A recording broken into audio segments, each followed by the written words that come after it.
What's good? So Stephen A. Smith just said he doesn't like LeBron James, and it's not basketball beef, so it's personal. What happens when media and athletes stop respecting one another? I don't like his ass. Not a little bit. I understand what he means to Melo. I understand what he means to D Wade, my boys. I understand it.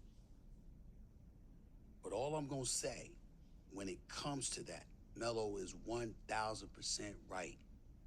This dates back more than a decade. I'm not going to go into detail of the shit this man has tried to do to me. You do one thing in front of people, and you do other stuff behind the scenes.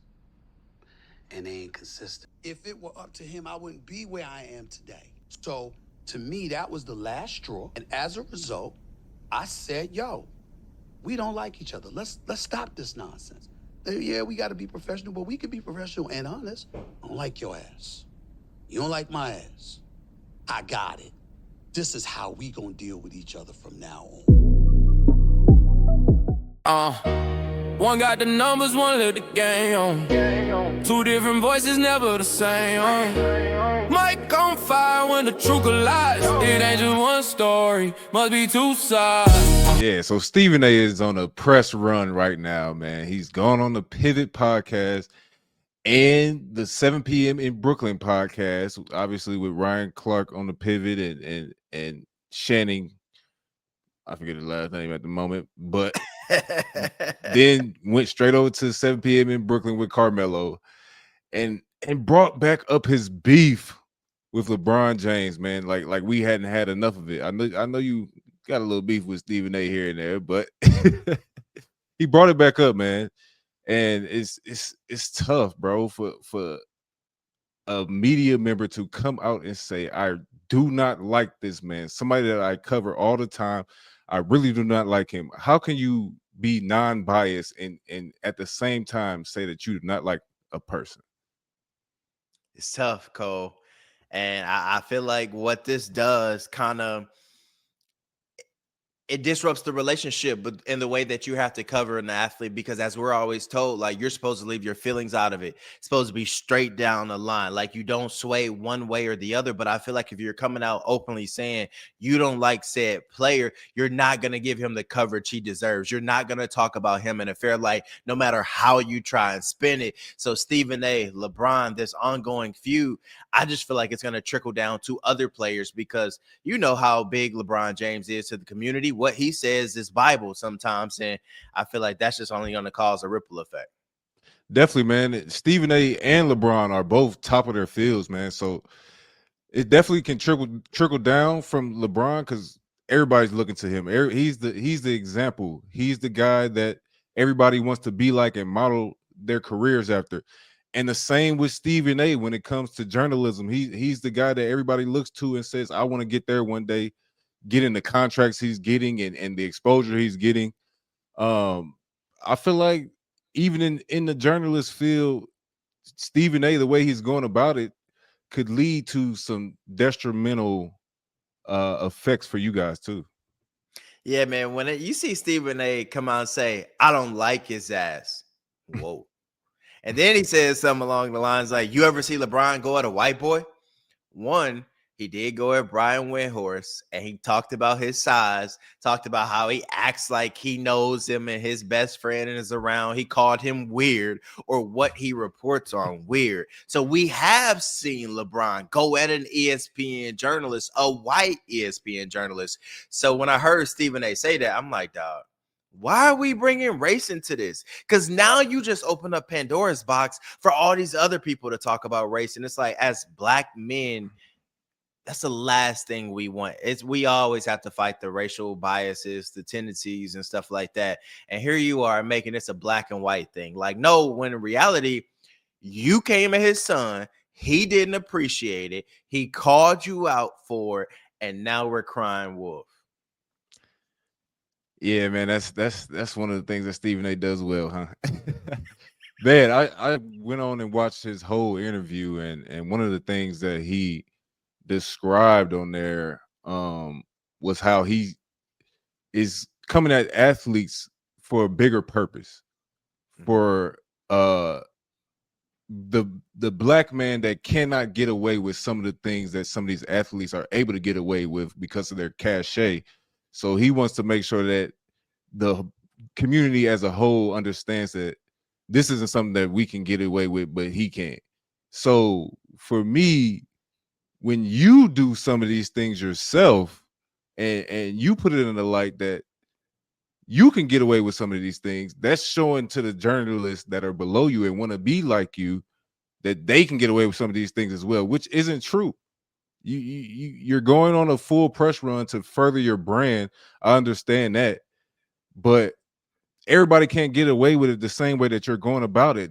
Just some of the vulgar language that you're spewing on these podcasts, and the way that you're putting it out there that you really just do not like this man, and still going to report on him and don't care about whether people understand that you can do this and not be biased. I kind of agree with you, but from a journalist perspective, I think Stephen A's whole thing is about being authentic with his viewers. Like, that's why his numbers are what they are on First Take. Like, he's his genuine self, sometimes a little extra, as I've said before on these podcasts. He's an entertainer.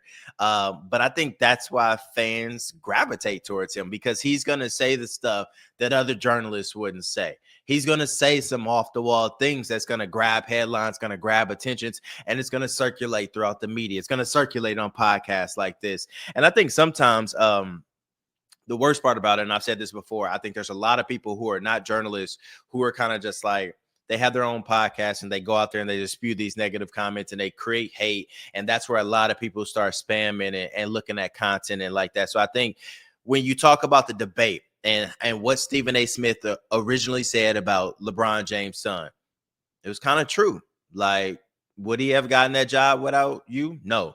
Would he have gotten that much money to be a 53rd overall pick? No. Like, should he be playing in the G League and, not skipping G League games and traveling with the NBA team to sit on the end of the bench? Yeah, he probably should. So I think Stephen A had a point. Stephen A said what a lot of people were thinking, and LeBron didn't like that. And I think, two things can be true. Maybe you don't go after the man's son, but at the same time, did he lie, Cole? I mean, so like, that's my whole, did he lie? I mean, we all thought about, you a Lakers fan. Bronny's sitting on the bench not doing nothing. Why ain't you playing in the G League? You ain't too good for the G League. Hell, you barely paid in college. So, I mean, my whole thing, I just think, like, when you look at these athlete feuds with people on networks, you see KD, you see Kendrick Perkins, you see Aaron Rodgers and Adam Schefter. I just think for the younger athletes, it gives them a path to be like, you know what? He did this. I ain't got to give you the respect. You owe me. And it's just like, look, that ain't nobody go accomplish anything if players feel like they're owed some type of respect and media feels like they're owed some type of respect. It's a mutual relationship. 100%. And I've said it before, both of these guys are playing on different playing fields.